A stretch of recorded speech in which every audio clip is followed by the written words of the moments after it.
اور ایک وظیفہ بتاؤں، وظیفہ اللہ کا نام ہے صمد. قل هو اللہ احد اللہ الصمد لم یلد ولم یولد ولم یکن لہ کفوا احد. تو یہ لفظ صمد جو ہے پورے قرآن میں صرف ایک مرتبہ آیا ہے، سورہ اخلاص میں، اور کہیں ملے گا نہیں جہاں تک میری تحقیق ہے. آج میں کٹھامن سے آ رہا تھا تو ہمارے جو بچے طلبہ ہیں نا، میں نے عصر کے بعد ان سے کہا بھائی قرآن شریف میں لفظ صمد سورہ اخلاص میں ہے، یہ تو پکی بات، لیکن پورے قرآن میں کہیں نہیں ہے. فجر کی نماز میں پڑھوں گا انشاءاللہ، اگر کوئی مجھے نکال کر دکھا دے تو دوسری صورتوں میں بھی صمد ہے تو اس کو 2000 روپے انعام دوں گا. سب بچوں کو لگا کہ آیا ہوں، ہاں فجر میں آئیں گے. جہاں تک میری تحقیق ہے علماء نے لکھا ہے کہ صمد یہ اتنا بڑا نام ہے اللہ کا کہ صرف ایک ہی جگہ آیا ہے، ایک جگہ سورہ اخلاص میں. تو سلف صالحین جو ہے کہتے تھے یا اللہ یا صمد، یا اللہ یا صمد ہمیں قلب سلیم عطا فرما. اس کے بعد دعا قبول ہوتی ہے. قرآن کے اندر رحمان صمد نہیں کہا، رحیم صمد نہیں کہا، غفار صمد نہیں کہا. یہ بھی تو کہہ سکتے تھے رحمان صمد. بے اللہ جب صمد کے آگے نام لانا تھا تو ودود صمد کہہ سکتے تھے. یہ تو قافیہ ہی ملتا ہے، ودود صمد، شکور صمد، رحمان صمد، رحیم صمد، غفور صمد، کچھ نہیں. اللہ الصمد، اس میں معرفت کا پورا سمندر بھرا ہوا ہے. اس لیے سلف صالحین تہجد میں اٹھتے تھے اور صرف ایک مرتبہ کہتے تھے یا اللہ یا صمد ہمیں قلب سلیم عطا فرما، یا اللہ یا صمد ہمیں قلب سلیم عطا فرما. اپنی حاجتیں مانگتے تھے. تو آپ بھی قلب سلیم مانگو گے انشاءاللہ. دوسری حدیث سن لو. ابو ذر غفاری بیٹھے ہوئے حضور صلی اللہ علیہ وسلم کے پاس، حضرت جبریل آئے اور آ کر کہا اہذا ابا ذر یا رسول اللہ، کیا یہ ابو ذر ہے؟ آپ نے فرمایا ہاں یہ ابو ذر ہے. ارے جبریل تم کیسے پہچانتے ہو ان کو؟ ارے حضرت آسمانوں میں دھوم مچی ہوئی ہے، دھمال ہے آسمانوں میں. کہ کیوں؟ سورہ اخلاص بہت پڑھتا ہے یہ، اللہ کو معلوم ہے. یہ اللہ کا نسب نامہ ہے. جب حضرت مشرکین مکہ نے پوچھا تھا کہ محمد تمہارا نسب نامہ ہم جانتے ہیں، تمہارے باپ وہ تھے، تمہاری ماں وہ تھی، تمہارے دادا وہ تھے، تو اللہ اللہ تم کرتے ہو تو انصب لنا ربک، تم اللہ کا نسب نامہ بیان کرو. یہ آیت نازل ہوئی، یہ سورت نازل ہوئی، سورہ اخلاص. ہاں. اور پھر جو ہے حضرت جبریل جب لے کر آئے تو سارے فرشتے کہنے لگے ارے بھائی اتنی عزت کے ساتھ کیا لے جا رہے؟ کیا یہ فرمایا یہ اللہ کا نسب نامہ ہے، اللہ کا نسب نامہ لے کے جا رہا ہوں. اسی لیے صمد کا جملہ صرف سورہ اخلاص میں آیا اور کہیں نہیں آیا. اللہ الصمد، اور اللہ اور صمد ملایا، رحمان اور صمد نہیں ملایا، رحیم اور صمد نہیں ملایا. وہ تو میرے بیان میں انشاءاللہ آ جائے گا. یہ میری تفسیر جب چھپے گی اللہ تعالیٰ توفیق دے گا اس کے اندر ہم لکھ دیں گے. لیکن آپ پڑھو یا اللہ یا صمد کہہ کر دعا مانگو گے انشاءاللہ. ایک مرتبہ پڑھ لینے کا دن میں کیا فرق پڑتا ہے؟ اور سب کے لیے دعا مانگنے کا یا اللہ یا صمد تیری مخلوق میں سے جو پریشان ہے اس کی پریشانی دور کر، جس کی جو حاجت ہے اس کی حاجت پوری کر. تو فرشتہ کیا کہے گا؟ اللہ تعالیٰ تیری پریشانی بھی دور کرے، تیری حاجت بھی دور کرے. اللہ تعالیٰ سے ہم یہ سوال کریں کہ اللہ تعالیٰ آپ کو کیا پسند ہے؟ بھی اللہ کو ہم دیکھ تو نہیں سکتے، لیکن دل میں پوچھ تو سکتے ہیں کہ اللہ آپ کو کیا پسند ہے تاکہ ہم وہ کام کریں. نماز پسند ہے تو نماز پڑھیں اچھی طریقے سے، حج پسند ہے تو حج کریں، عمرہ پسند ہے تو عمرہ کریں. کہ آپ کو جو ہے جماعت میں نکلنا زیادہ پسند ہے تو جماعت میں نکلیں 4 مہینے 1 سال. قرآن پڑھنا پسند ہے تو قرآن پڑھیں. یہ ایک سوال ہے کہ آدمی اللہ تعالیٰ سے پوچھے کہ اللہ آپ کو کیا پسند ہے، تو جواب کیا آئے گا بتاؤں؟ کہ نماز پسند تو ہے لیکن اتنی زیادہ نہیں. جماعت میں نکلنا، چلہ دینا، چلہ دینا بھی اچھا ہے لیکن ٹاپ نہیں ہے. حج کرنا، عمرہ کرنا یہ بھی پسند ہے لیکن یہ ٹاپ نہیں ہے. یہ کہا کہ جو قرآن پڑھنا یہ بھی پسند ہے، قرآن پڑھنے والے سے اللہ بات کرتا ہے، لیکن ٹاپ نہیں ہے۔ ٹاپ اگر چاہیے تو اللہ کو کیا پسند ہے؟ اللہ تعالیٰ کو اچھے اخلاق پسند ہے۔ دل سے آدمی اچھے اخلاق لوگوں کے ساتھ برتے۔ حدیث میں آتا ہے کہ حشر کے میدان میں اللہ تعالیٰ اس آدمی کی طرف دیکھے گا بھی نہیں۔ دائیں طرف سے آئے گا اللہ تعالیٰ یوں کر لیں گے، یہاں آئے گا تو اللہ یوں کر لیں گے۔ اللہ کا بارہ میں طاقت تو کھرا اللہ دیکھے گا بھی نہیں، چاہے جتنی نمازیں پڑھی ہوں، چاہے جتنے حج کیے ہوں، چاہے جتنے چلے دیے ہوں، چاہے جتنے عمرے کیے ہوں، جتنی مساجد بنائی ہو، اللہ دیکھے گا بھی نہیں۔ پوچھا گیا بدبخت تو کون ہے وہ ایسا آدمی کہ جسے اللہ دیکھے گا بھی نہیں، حالانکہ کام سارے کیے ہیں؟ تو کیا فرمایا کہ اس آدمی کی طرف، اس عورت کی طرف اللہ نہیں دیکھے گا، چاہے کتنا ہی دیندار دنیا میں کیوں شمار نہ ہوتا ہو۔ کون ہے وہ بدبخت آدمی؟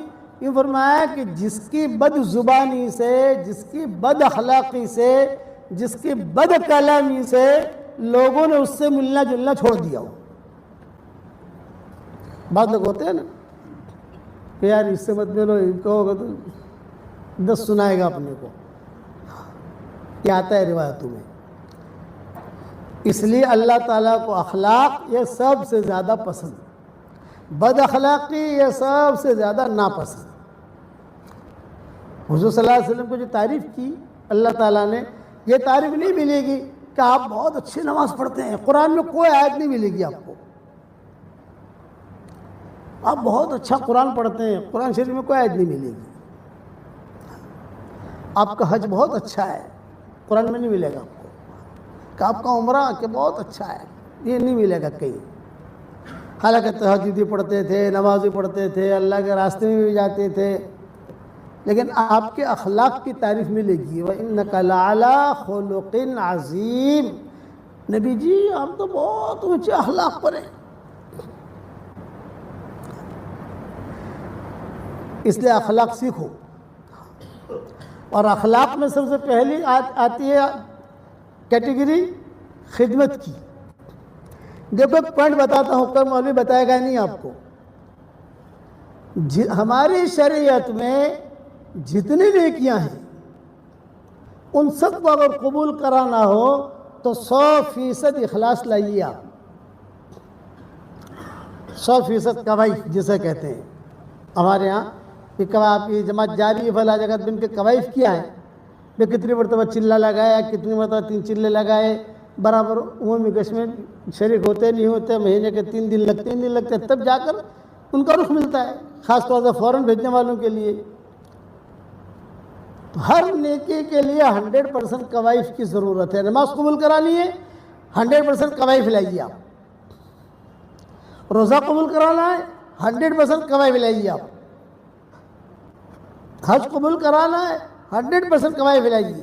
صرف ایک نیکی ہماری شریعت میں ایسی ہے جس میں 100% کی ضرورت نہیں ہے، اور وہ کون سی نیکی ہے؟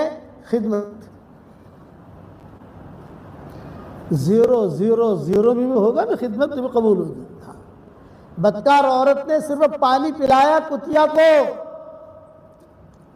مغفرت ہو گئی۔ اب وہ دیندار نہیں تھی، وہ بدکار عورت تھی، خالی کتے کو پانی پلایا۔ یہ اتنی اونچی چیز ہے، خدمت، اخلاق، کسی کے ساتھ اچھا برتاؤ کرنا، کسی کو اچھی باتیں بتانا، کسی کے ساتھ میٹھی زبان سے بولنا۔ یہ نہیں میٹھی زبان سے بولے اور دل میں کچرا بھرا ہوا ہو۔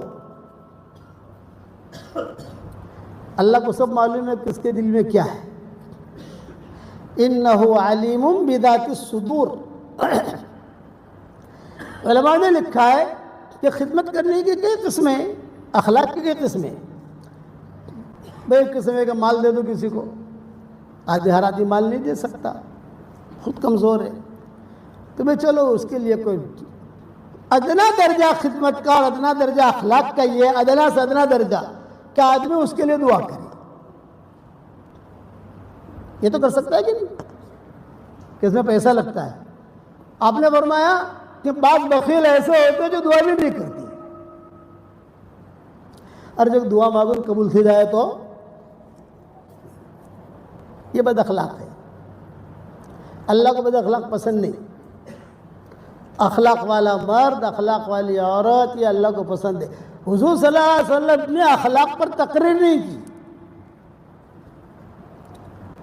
حدیث بیان کی, یہ کرو یہ کرو یہ کرو, اور لیکن اخلاق خود برتے حضور صلی اللہ علیہ وسلم نے. الحمدللہ نحمده ونستعینه ونستغفره ونؤمن به ونتوکل علیہ ونعوذ باللہ من شرور انفسنا ومن سیئات اعمالنا ونعوذ باللہ من شرور انفسنا ومن سیئات اعمالنا ونعوذ باللہ من شرور انفسنا ومن سیئات اعمالنا من يهده الله فلا مضل له ومن يضلله فلا هادي له ونشهد أن لا إله إلا الله وحده لا شريك له ونشهد أن سيدنا ومولانا محمدا عبده ورسوله صلى الله عليه وعلى آله وأصحابه وبارك وسلم تسليما كثيرا كثيرا. أما بعد فأعوذ بالله من الشيطان الرجيم. بسم الله الرحمن الرحيم. يا أيها الذين آمنوا اذكروا الله ذكرا كثيرا وسبحوه بكرة وأصيلا هو الذي يصلي عليكم وملائكته ليخرجكم من الظلمات إلى النور وكان بالمؤمنين رحيما. تحيتهم يوم يلقونه سلام وأعد لهم أجرا كريما.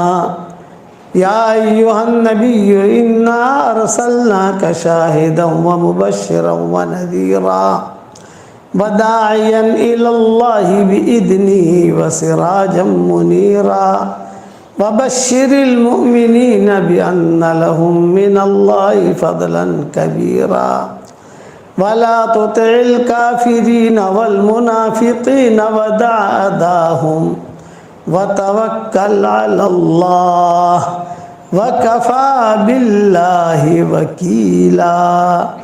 صدق اللہ العظیم. قابل احترام بھائیوں, دوستو, بزرگوں, پیدل حج کرنا یہ بہت آسان ہے. پیدل جماعت میں سال لگانا یہ بہت آسان ہے. عمرہ کرنا یہ بہت آسان ہے. مسجد بنانا یہ بھی بہت آسان ہے. مدرسے بنانا یہ بھی بہت آسان ہے. پڑھنا پڑھانا, بیان کرنا, گشت کرنا, یہ چیزیں آسان ہیں. لیکن اپنے دل کو صاف رکھنا یہ بہت مشکل ہے. گھر جا کر اسے سوچنا میں نے کیا کہا ہے. جب تنہائی میں آپ جاؤ نا گھر, بالکل ذہن فارغ ہو, تو سوچنا کہ مولوی صاحب نے کیا بات کہہ دی یار. یہ ہمارے سارے دین کے جتنے معاملات ہیں وہ آسان ہیں, کوئی مشکل نہیں ہے. مسجد بنانا بھی آسان ہے. پیدل جماعت میں زیادہ سے زیادہ آدمی سال لگائے گا. کتنا لگائے گا؟ 3 چلے لگاتے ہیں, 7 چلے لگاتے ہیں, پڑوس میں 7 چلے لگاتے ہیں. لیکن دل صاف رکھنا یہ بہت مشکل ہے. اس لیے اللہ کا جو معاملہ ہوتا ہے وہ دل کی صفائی کے ساتھ ہوتا ہے. اِعْلَمِ اللَّهُ فِي قُلُوبِكُمْ خَيْرًا يُؤْتِكُمْ خَيْرًا. تمہارے دلوں میں خیر ہوگی تو تم کو خیر دیں گے. بیوی بھی سوئی ہوئی ہے, شوہر بھی سویا ہوا ہے, اور دونوں کے دلوں کے اندر کچرا بھرا ہوا ہے، کہاں سے اللہ کی مدد آئے گی؟ کہ صاحب ہم مسجد میں نماز بھی پڑھ رہے ہیں اور ہمارے دل جو ہے تحسبهم جميعا وقلوبهم شتى، یہ قرآن میں ہے، تحسبهم جميعا وقلوبهم شتى، ان کو سب کو دیکھیں گے آپ کے بالکل جو ہے وہ ایسا اچھے طریقے سے بیٹھے ہوئے ہیں، نماز پڑھ رہے ہیں، سب پڑھ رہے ہیں، لیکن دلوں کے اندر اختلاف ہے، کس کے دل میں کیا، کس کے دل میں کیا، کس کے دل میں کیا۔ تو اللہ کا جو معاملہ ہوتا ہے وہ دل کے ساتھ ہوتا ہے، اسی لیے حدیث شریف میں آتا ہے کہ اللہ تعالیٰ تمہاری صورتوں کو نہیں دیکھتا، کہ تمہارے مال کو بھی نہیں دیکھتا کتنا مال ہے، لیکن ڈائریکٹ اللہ کی نگاہ انسان کے دل پر جاتی ہے۔ دل میں اگر گند بھری ہوئی ہے تو کوئی عبادت قبول نہیں ہوگی، اور دل صاف ہے تو عبادت بھی قبول ہوگی، دعا بھی قبول ہوگی۔ عشاء کی نماز ہم نے پڑھی اور دل کے اندر کچرا بھرا ہوا ہے، کسی کے بارے میں حسد ہے، کسی کے بارے میں بدگمانی ہے، کسی کے بارے میں کیا ہے، کسی کے بارے میں کیا ہے، تو کیا کہتے ہیں کہ نیکیاں مل جائیں گی، فرشتہ کیا لکھے گا کہ اس نے عشاء کی نماز پڑھ لی،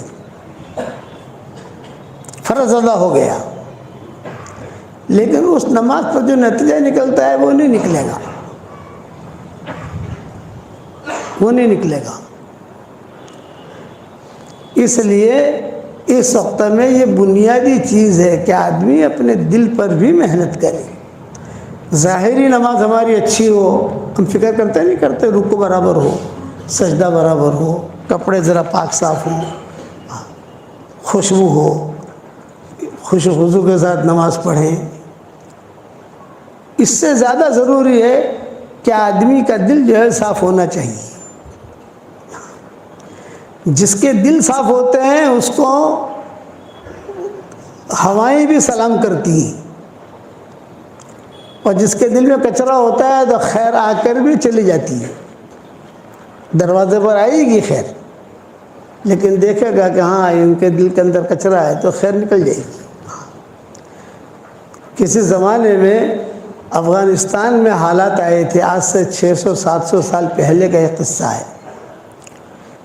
زلزلے آئے، عام طور سے جہاں پہاڑ ہوتے ہیں وہاں زلزلے نہیں آتے، عام طور سے یہ اللہ کا نظام ہے کہ وہاں زلزلے کم آتے ہیں، جہاں پہاڑ زیادہ ہوں قریب وہاں زلزلے کم آتے ہیں۔ وہ پہاڑ جو ہے وہ زمین کو ہلنے سے وہ روک دیتے ہیں، وہ تو وہاں پہاڑ بہت ہے، لیکن کچھ وہ حالات آئے ان پر 700 سال پہلے، کوئی لاوا پھٹا، آگ نکلی، اس میں پھر زلزلہ بھی آیا، کئی لوگ دائیں بائیں ہو گئے۔ تو ایک عورت اپنے چھوٹے بچوں کو لے کر وہاں سے پیدل تاشقند پہنچی۔ یہ سب بارڈریں ملی ہوئی ہیں، تاجکستان، ازبکستان، تاشقند، سمرقند، بخارا، ترمیز، نسائی، امام نسائی جہاں کے تھے، یہ ساری بارڈریں جو ہیں ملتی ہیں۔ وہ بچ گئی ایک عورت اپنے بچوں کو لے کر، اس کا شوہر انتقال ہو گیا، اس کے ماں باپ مر گئے، بھائی بہن مر گئے، ابھی جان بچا کر اللہ حفاظت فرمائے۔ اس کو کہتے ہیں بوائی قدہر، زمانے کا الٹ پھیر، کہ بیٹھا بیٹھا آدمی ہے اور اچانک جو حال آ گیا، اللہ حفاظت فرمایا۔ اس لیے حدیث میں دعا منگوائی کہ اللہم انی اعوذ بک من شر بوائق الدہر، اے اللہ زمانے کے الٹ پھیر سے تو میری حفاظت فرمانا۔ حدیثوں میں دعائیں آتی ہیں، میں نے میری کتاب اللہ کی پناہ میں یہ دعا بہت اہتمام سے لکھی ہے، اور شاید میں نے اس کے بارے میں سبق بھی دیا ہوگا، یاد نہیں ہے ابھی مجھے، جیسے ہمارے واٹس ایپ پر سبق آتے ہیں اس میں میں نے کسی جگہ پڑھوایا ہے لوگوں کو۔ تو یہ عورت چلتے چلتے اپنے جان بچا کر، بچوں کی جان بچا کر، میں کس پر سنا رہا ہوں یہ قصہ؟ دل کی صفائی۔ میرے والد صاحب رحمۃ اللہ علیہ فرماتے تھے کہ ایک مشرک ہے، اگر اس کا بھی دل صاف ہوگا نا تو سب سے پہلے اللہ اس کو ہدایت دے دے گا۔ یہ ابا فرماتے ہے مشرک، لیکن دل اگر صاف ہے اور یہ دل سے جو لوگوں کی خدمت کرنا سوچتا ہے، یہ کرتا ہے، تو سب سے پہلا کام اللہ کی طرف سے یہ ہوگا کہ اس کو ہدایت ملے گی، کار خیر کرنے کی توفیق ملے گی، آگے بڑھتا رہے گا وہ۔ تو یہ لڑکی بیچاری پہنچی تاشقند اپنے بچوں کو لے کر۔ تو امیر تاشقند جو تھا یہ مسلمان تھا، سیدھی گئی وہاں پر، اور وہاں جا کر اس نے اس سے کہا کہ دیکھ میں جو ہے سید گھرانے کی ہوں، اور افغانستان سے چلتے چلتے چھوٹے بچوں کو لے کر آئی ہوں، میرا سارا گھر اجڑ گیا ہے، اور میں سید گھرانے کی ہوں، تو میری مدد کر۔ تو اس نے کہا میں تیری مدد کروں، لیکن ایک شرط کے ساتھ کہ تو سید گھرانے کی ہے تو دلیل لا، ثبوت لا، ثبوت۔ بھئی تو سید گھرانے کی ہے، کیا ثبوت ہے؟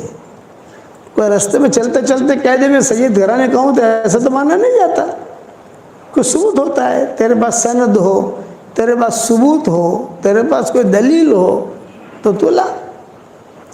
تو اس لڑکی نے کہا کہ میں ثبوت کہاں سے لاؤں، سارا گھر ہی اجڑ گیا میرا، میرے پاس کوئی ثبوت نہیں ہے۔ تو اس بات سے وہ جو امیر تاشقند تھا اس نے کہا میں مدد نہیں کرتا، تھا مسلمان، خیر اس کے گھر پر آئی لیکن خیر کی قدر نہیں کی اس نے، وہ لڑکی چلے گئی۔ اس کے بنگلے کے سامنے ایک مجوسی کا بنگلہ تھا، ایرانی، وہاں گئی، دستک دی، وہ نکلا، سیٹھ نکلا۔ آپ بہن کیوں آئی ہو؟ یہ فرمایا کہ میں جو ہے سید گھرانے کی ہوں اور بہت حالات میں آئی ہوں اور آپ میری مدد کریں۔ تو اس نے کہا اچھا اچھا تم سید گھرانے کی ہو، بنت رسول، حضور صلی اللہ علیہ وسلم کی بیٹی؟ ہاں، ارے آ جاؤ آ جاؤ آ جاؤ آ جاؤ، بہت اکرام کیا، حالانکہ وہ مجوسی تھا، وہ امیر جو تھا وہ مسلمان تھا اور یہ مجوسی تھا، لیکن صاف دل کا تھا، معاملات کا کلیئر تھا۔ تو چنانچہ کتابوں میں لکھا ہے کہ دیکھو یہ 3 کمرے جو ہے وہ تیرے ہیں، تیری بچوں کے، تو آرام سے رہے جب تک تو زندہ رہے اور تیرے بچے زندہ رہے، تب تک تو رہے یہاں پر، میری طرف سے اجازت ہے، کھانا پینا سب تجھے مل جائے گا، فکر مت کرنا۔ خیر لڑکی خوش ہو گئی کہ اس مسلمان نے مدد نہیں کی، یہ مجوسی نے مدد کی۔ رات کو وہ جو امیر تاشقند تھا یہ سویا، اس نے خواب میں دیکھا کہ جنت سجی ہوئی ہے، لدی ہوئی ہے، اور حضور صلی اللہ علیہ وسلم اس جنت کی چابی لے کر باہر کھڑے ہیں۔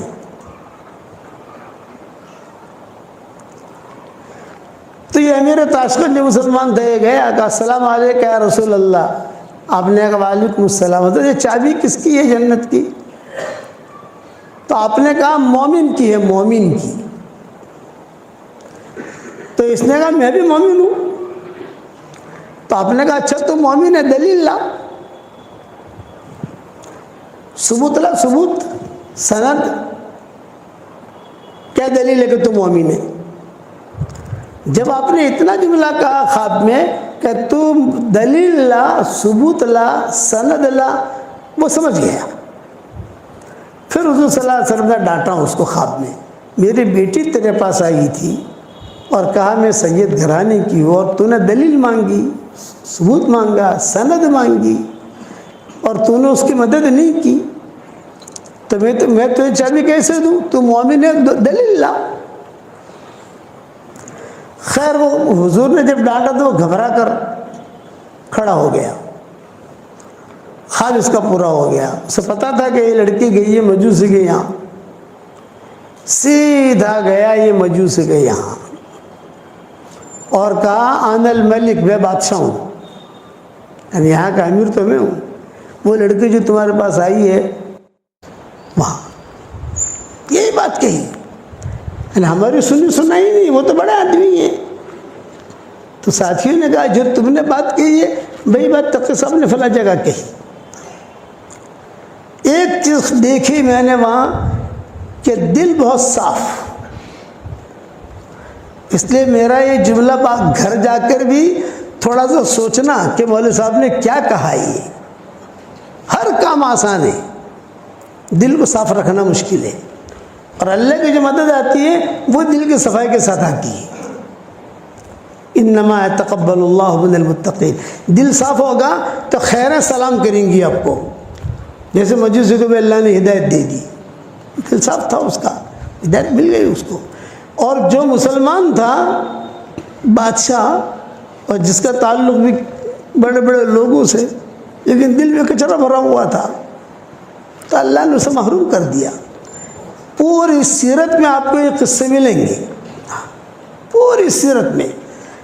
طفیل ابن عمرو الدوسی تھے، ان کا دل بہت صاف تھا، بہت بڑے شاعر تھے،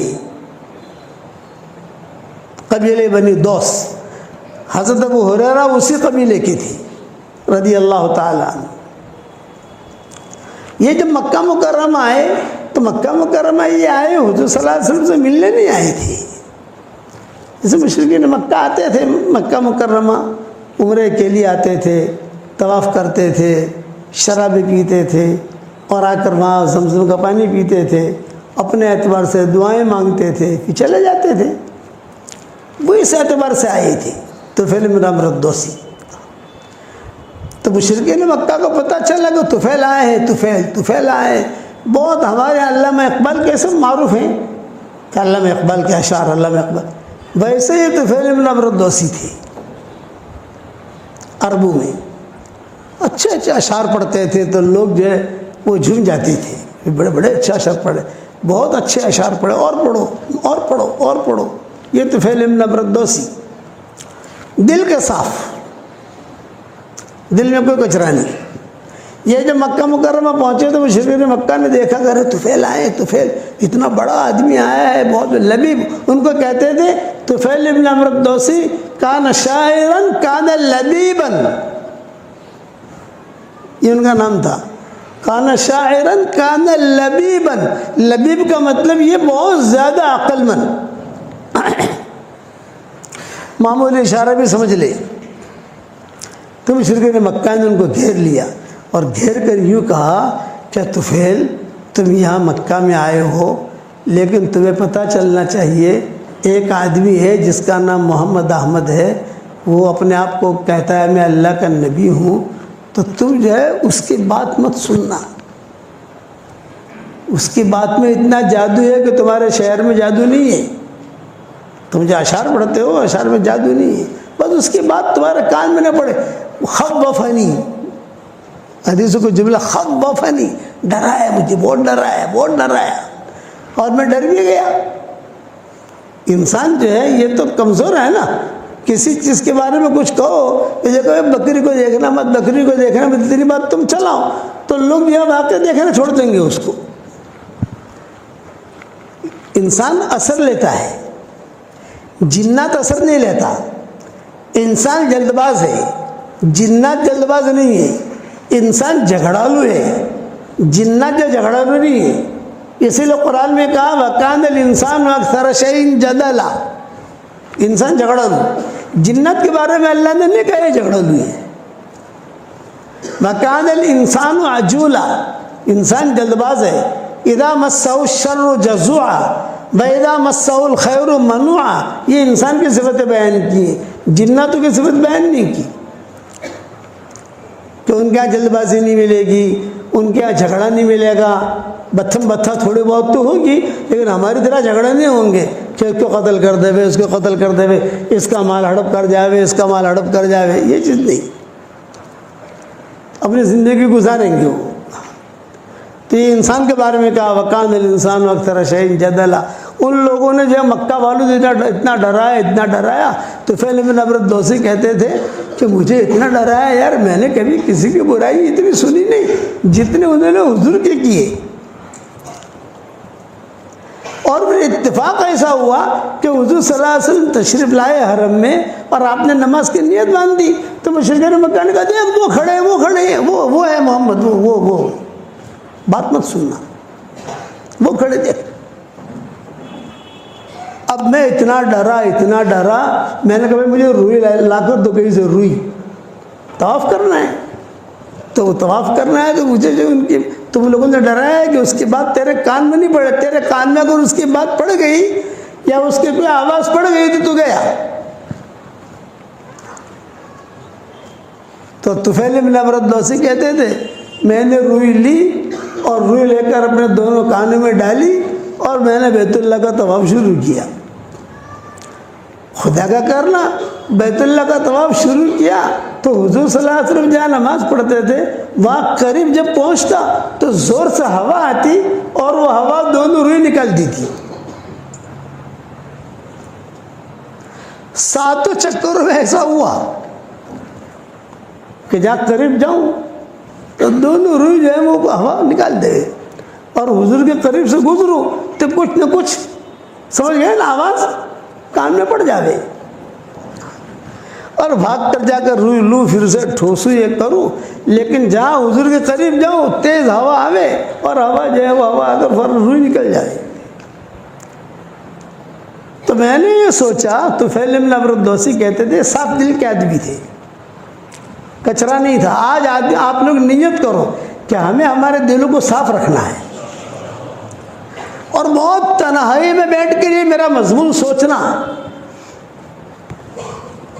کہ پیدل جماعت میں وقت لگانا بھی آسان ہے اور پیر کے پاس جانا بھی آسان ہے، مرید بننا بھی آسان ہے، مرید بنانا بھی آسان ہے، قرآن پڑھنا بھی آسان ہے، پیدل حج کرنا بھی آسان ہے، زکوٰۃ نکالنا بھی آسان ہے، لیکن دل کو صاف رکھنا یہ کڑا امتحان ہے، بہت سخت امتحان ہے. اذ ختم اللہ علی قلوبہم وعلی سمعہم وعلی ابصارہم غشاوہ پہلے دل لائے. فی قلوبہم مرض فزادہم اللہ مرضا، دلوں کے اندر بیماریاں تھی تو بیماری کو اللہ نے اور بڑھا دیا. تو طفیل بن عمرو الدوسی کہتے تھے میں نے جب طواف پورا کر لیا تو میرے دل میں یہ بات آئی کہ یار طفیل تو بہت بڑا شاعر ہے، لبیب ہے، سمجھدار ہے، ذرا محمد سے بات تو کرو. بیٹھ گئے حضور کے پاس اور حضور صلی اللہ علیہ وسلم سے کہا کہ آپ کون ہیں، کیا چاہتے ہیں، آپ کے گھر والے، آپ کے سب رشتہ دار یہ سارے کے سارے آپ کی مخالفت کرتے ہیں. آپ نے فرمایا میں کچھ نہیں چاہتا. حضور صلی اللہ علیہ وسلم نے قرآن کی آیتیں پڑھنی شروع کی. قرآن تو قرآن ہے، قرآن ایسا کلام ہے کہ جس کا دل صاف ہوگا تو ڈائریکٹ دل پر اثر کرے گا اور جس کے دل میں کچرا ہوگا وہ اس کا دل اثر کرے گا ہی نہیں. قرآن کا کوئی اثر نہیں ہوگا اس پر. اسی لیے حضور صلی اللہ علیہ وسلم دعا مانگتے تھے کہ اللہم طہر قلبی من النفاق، اے اللہ میرے دل کو تو پاک کر نفاق سے. اور نبی منافق ہو سکتا ہے بھائی؟ مجھے دعا مانگتے تھے کہ اللہم طہر قلبی من النفاق اللہم انی اسألک قلبا سلیما. آپ نے فرمایا جب لوگ مال بہت جمع کریں نا، یہ صحیح حدیثوں میں آتا ہے، صورت میں آج کل مال بہت آ رہا ہے نا بھائی، ارے ہاتھوں کہو یار کتنا، ہم کو بھی تو انداز لگتا ہے، ہم گلی میں داخل ہوتے ہیں سمجھ جاتے ہیں کتنا اوپر جا رہا ہے کتنا نیچے آ رہا ہے، ساری دنیا میں جاتے ہیں. تو جب مال لوگ بہت جمع کریں تو اللہ تعالیٰ سے دل کی صفائی مانگو. اللہم انی اسألک قلبا سلیما، لمبی حدیث ہے، اس کا ایک ٹکڑا میں نے کہہ دیا کہ اللہم انی اسألک قلبا سلیما الا من اتى اللہ بقلب سلیم. قرآن نے اذ جاء ربہ بقلب سلیم.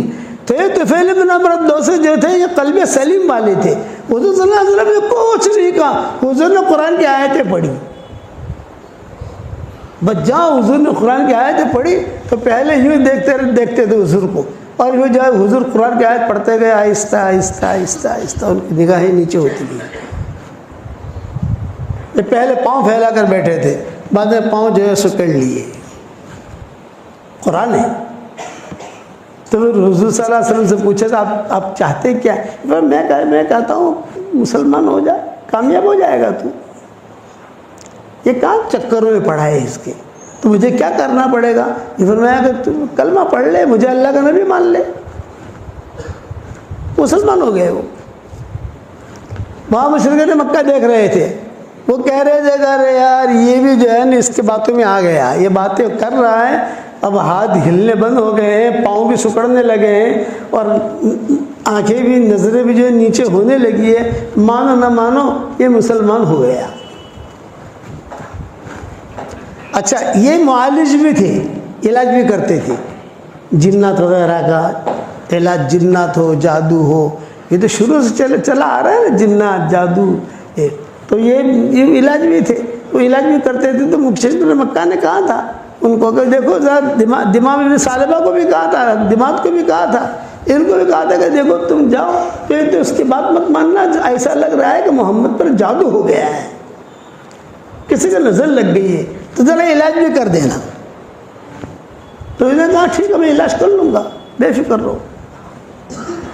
اب جب حضور صلی اللہ علیہ وسلم گھر میں گئے تھے، پیچھے پیچھے گھر تک چھوڑنے گئے، وہاں ساری ٹولی دیکھ رہی تھی، یہ تو حضور کے ساتھ جا رہے ہیں، اور حضور صلی اللہ علیہ وسلم گھر میں چلے گئے۔ گھر میں جانے سے پہلے انہوں نے کہا طفیل بن عمرو الدوسی نے کہ حضرت میں میرے قوم کا بڑا ہوں، اور ساری قوم جو ہے یہ مجھے اپنا بڑا مانتی ہے۔ ابو ہریرہ جو تھے اسی قبیلے کے تھے، قبیلے بنے دوست کے تھے ابو ہریرہ، بعد میں مسلمان ہوئے ہیں۔ اب طفیل بن عمرو الدوسی کو مارنے والے یہ ابو ہریرہ تھے۔ ارے کیا تو اسلام کی بات کر رہے ہیں یہاں پر ہمارے گاؤں میں آ کر؟ یہ اسی قبیلے کے تھے، طفیل بن عمرو الدوسی کے قبیلے کے ابو ہریرہ۔ تو حضور صلی اللہ علیہ وسلم نے فرمایا کہ ہاں تم تمہارے قوم میں جاؤ اور ان کو اللہ رسول کی طرف دعوت دو، کوئی بات نہیں ہے، تم جاؤ دعوت دینا۔ یہ کہہ کر طفیل بن عمرو الدوسی جو ہے لوٹے تو مشرکین مکہ نے پکڑ لیا۔ ارے طفیل کیا ہوا کیا ہوا؟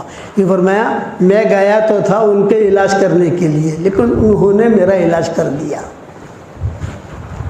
میں گیا تھا محمد کے علاج کرنے کے، محمد کا علاج کروں، تو انہوں نے میرا علاج کر دیا اور میں مسلمان ہو گیا۔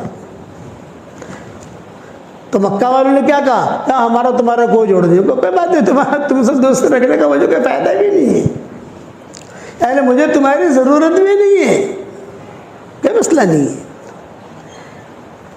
چلتے چلتے انہوں نے ایک بات حضور صلی اللہ علیہ وسلم سے پوچھی تھی، ایک بات فرمایا حضرت میں اپنے قوم کا بڑا تو ہوں، لیکن ایک مسئلہ ہے، وہ مسئلہ یہ ہے کہ میں وہاں جا کر دعوت دوں گا تو یہ لوگ پوچھیں گے کوئی نشانی ہے کہ نہیں، کچھ آپ دعا کر دیں کہ اللہ تعالیٰ کوئی نشانی دے دے مجھ کو۔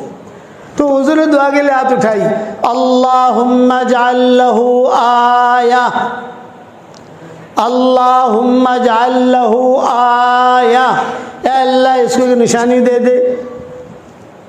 فرشتوں نے آمین کہی، حضور نے آمین کہی، طفیل بن عمرو الدوسی نے آمین کہی، دعا قبول ہو گئی۔ طفیل بن عمرو الدوسی کہتے ہیں میں مشرکین مکہ میں اعلان کر کے نکلا، بھی میں تو مسلمان ہو گیا ہوں، میں تو جا رہا ہوں، تو کوئی بات نہیں۔ اب یہ روانہ ہوئے، اپنے قبیلے میں پہنچے۔ ان کا قبیلہ پہاڑوں کے بیچ میں رہتا تھا، یعنی ان کے قبیلے میں جانا ہو، داخل ہونا ہو تو جب پہاڑ سے اتر کر پھر نیچے جاؤ آپ تو ان کا قبیلہ ملے گا۔ سب کے گھر رہتے تھے وہاں، اور چاروں طرف پہاڑیاں۔ جب میں پہاڑی کے اوپر سے نیچے اترا تو اچانک میرے پیشانی سے نور نکلا، یہ طفیل کہتے تھے۔ اچانک میں گھبرا گیا، ارے کیا؟ اور میرا جو قبیلہ تھا یہ پورا کا پورا روشن ہو رہا ہے، جہاں دیکھوں وہاں روشنی، جہاں دیکھوں وہاں روشنی، یوں دیکھوں تو یوں روشنی، یوں دیکھوں تو یوں روشنی، یہ دیکھوں تو یوں روشنی۔ میں گھبرایا، پھر مجھے اچانک یاد آیا کہ ارے حضور صلی اللہ علیہ وسلم نے دعا مانگی تھی نا، اللہم اجعل لہ آیہ، کہ اللہ ایک نشانی دینا ہے اس کو، تو یہ نشانی ہے۔ تو میں نے اللہ سے کہا اللہم فی غیر وجہ، یہ حدیث کے جملے ہیں،